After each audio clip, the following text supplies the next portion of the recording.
question of demi-human deities in the world of Greyhawk does come up every once in a while, and I thought I'd talk about it today on Greyhawk Ragnar.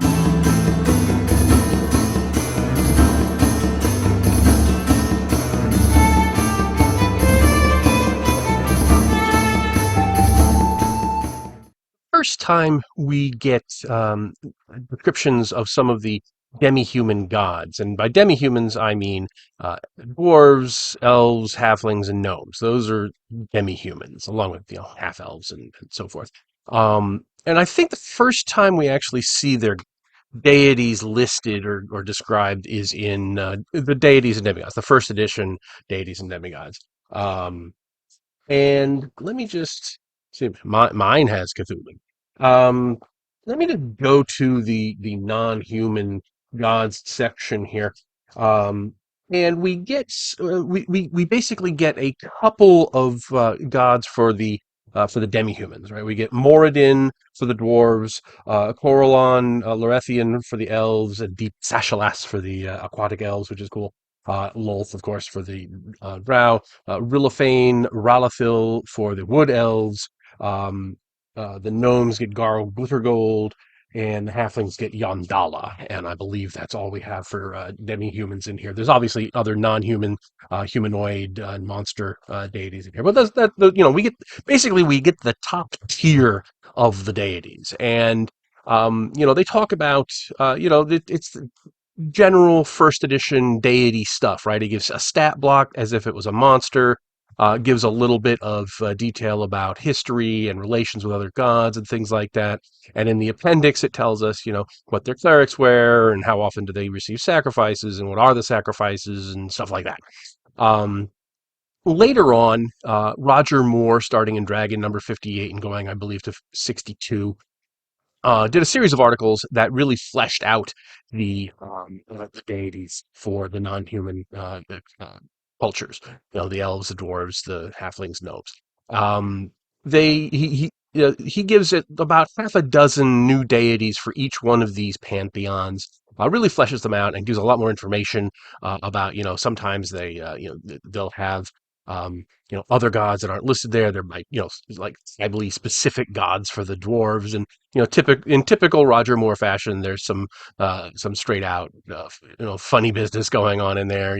Like the dwarves will always have a local god of beer and fermented beverages called things like Budweiser or Coors or whatever.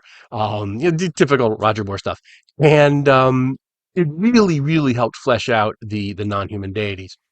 Hi, everybody. Please help me keep Greyhawk alive by liking this video and subscribing. It really does help. You can also become a member of the channel or support me on Patreon and get early access to my videos, exclusive content, free or at-cost copies of my Greyheim Adventures modules, and more. Thanks, and now back to the show. And then all that material was kind of captured in the second edition Monster Mythology book.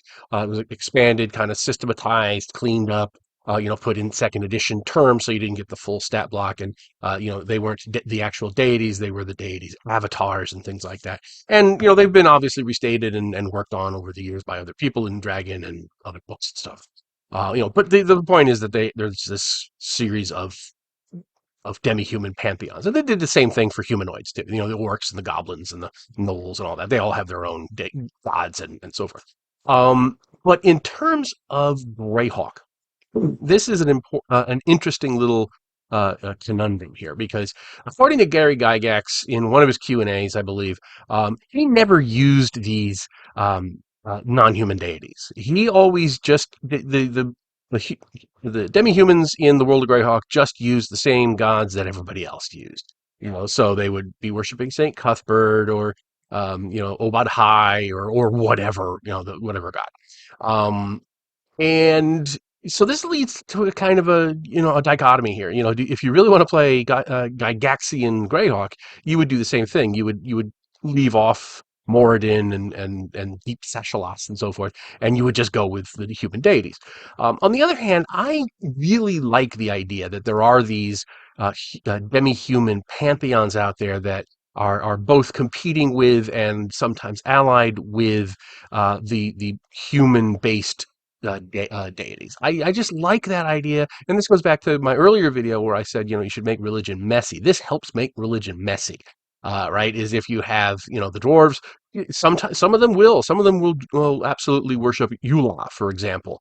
Or for an elf, somebody might very well, some elf might very well be worshiping um, Obad High or something like that. Just to throw things into the mix. And then that gives you the opportunity to explore these things because differences like that can lead to conflict, and conflict is story. So having that kind of layers of things like, oh, these elves over here worship the elven deities, and these elves over here. They're worshiping Alona of the forests, and what happens when they meet, and the clerics don't get along together, and there's a whole lot of stuff you could do with that, which I really like. Any opportunity to introduce conflict, especially if it's conflict within groups that you think should naturally be allies, always to me makes more interesting stories than just all the elves get along like a monolithic block. Um, and I really enjoy that kind of you know, verisimi- verisimilitude, because it does, more accurately reflect what's going on in the real world, where religion is not just, everything is all one nice, neat thing. Even in the Middle Ages, when the Catholic Church had a, near monopoly on religious expression, in Europe anyway, there were always heresies popping up, and you always had these little cults of pagan survivals. Often like the Tyrol Mountains and so forth, where some village would be doing some ritual that was meant to stave off the evil people who are coming to destroy their harvest, or all kinds of things like that. And when you introduce that kind of stuff, it really helps to get this back to the demi-humans. I really enjoy the idea that we have these demi-human deities and these kind of parallel religious structures, and you would see this a lot in places like Selene, or the Ulek states, where you have actual demi-human realms. Like the Principality of Ulek is run by dwarves, so naturally you're going to see lots of dwarven temples and things like that. And same thing for Selene, which is an elvish realm, and obviously there's going to be worshiping the elvish deities. But what happens if if there's a group in Selene that's worshiping Elona? What's the impact of that? How do they get along with the majority? The things that you can use these kinds of things to tell all kinds of really cool stories.